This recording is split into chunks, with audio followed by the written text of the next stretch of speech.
इधर खत्म हुई मोदी शाह और डोभाल की इमरजेंसी मीटिंग, उधर कनाडा में एक और खालिस्तानी का खात्मा हो गया। एस जयशंकर ने खोज लिया खालिस्तानी कनाडा का इलाज। हिंदुस्तान आ रहे हैं दुनिया के 30 देशों के सेना कमांडर। भारत से टकराने की जस्टिन ट्रूडो को मिल गई सजा, सेना भी हो गई तैयार। पाकिस्तान की तरह कनाडा के होंगे 2 टुकड़े।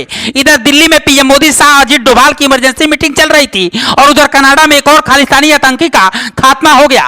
कनाडा चिल्लाता रह गया और उधर भारत ने उसके सीने में सीधे चोट कर दी। दुनिया के 30 से सबसे ताकतवर देशों की सेना के कमांडर अपनी सेना लेकर भारत के लिए रवाना हो गए हैं। इनमें से 2 देश ऐसे हैं जहां के कमांडर बहुत ही क्रूर और निर्दयी हैं। 30 देशों की सेना के कमांडर अपनी सेना लेकर अचानक भारत क्यों आ रहे हैं, आपके लिए जानना बहुत जरूरी है। किसी भी देश में 30 देशों की सेना के प्रमुख जब मिलते हैं तो दुनिया में कुछ भी कर सकते हैं। यही वजह है कि इस बार कनाडा ही नहीं बल्कि दुनिया के बाकी देश भी डरे हुए हैं। 30 देशों की सेना भारत क्यों आ रही है, उससे पहले जान लीजिए कि खालिस्तानी आतंकी सूखा कौन है जिसे कनाडा में खत्म किया गया है और कनाडा फिर से बिलबिला रहा है।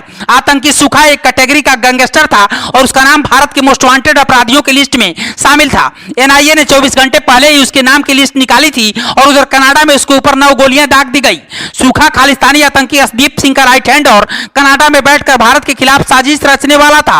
अभी तक तो कनाडा खालिस्तानी हरदीप निर्जन की मौत पर बौखला रहा था, अब एक और आतंकी को उसी कनाडा के अंदर खत्म कर दिया गया। सूखा की मौत की जिम्मेदारी लॉरेंस बिश्नोई गैंग ने ली है, लेकिन इसी बीच भारत ने कनाडा को सबक सिखाने के लिए बहुत बड़ा फैसला लिया है और कनाडा के 2 टुकड़े करने का फैसला किया है। एक तरफ जहां दुनिया के 30 देशों के कमांडर अपनी सेना लेकर भारत आ रहे हैं, वहीं दूसरी तरफ एस जयशंकर ने कनाडा का इलाज करने के लिए खास प्लान बनाया है। जिस तरह से भारत में खालिस्तान बनाने की मांग उठ रही है, उसी तरह से कनाडा के अंदर का इलाका है जहां के लोग मांग कर रहे हैं उसे भी अपना अलग देश चाहिए।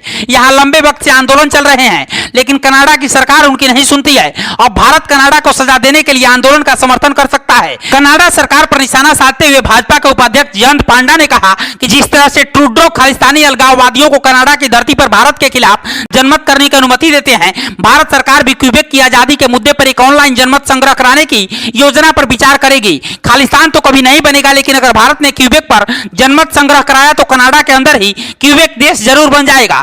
ठीक उसी तरह से जैसे 71 में पाकिस्तान से अलग होकर बांग्लादेश बना था। भारत का कनाडा से जब विवाद चल रहा है, इसी बीच अचानक से दुनिया के 30 ताकतवर देशों की सेना प्रमुख अपनी सेना को लेकर भारत आ रहे हैं। 26 सितंबर को भारत में 30 देशों के कमांडर मिलेंगे। इस दौरान रक्षा मंत्री राजनाथ सिंह भी होंगे। लेकिन ये सब भारत क्यों आ रहे हैं और कनाडा पर इसका क्या असर होगा, वो भी जान लीजिए। 26 सितंबर से दिल्ली में इंडिया पैसिफिक सहयोग कार्यक्रम होने जा रहा है। इसमें अमेरिका, जापान सहित दुनिया के 30 देशों की सेना के प्रमुख अपनी सेना के साथ शामिल होंगे। इस कार्यक्रम में कनाडा सेना के deputy commander major general Peter स्क्वाड को भी आना है। पूरी दुनिया को अब 26 सितंबर का इंतजार है कि जब 29 देशों के बीच में भारत के अंदर कनाडा की सेना के डिप्टी कमांडर पीटर स्क्वाड होंगे तो क्या होगा।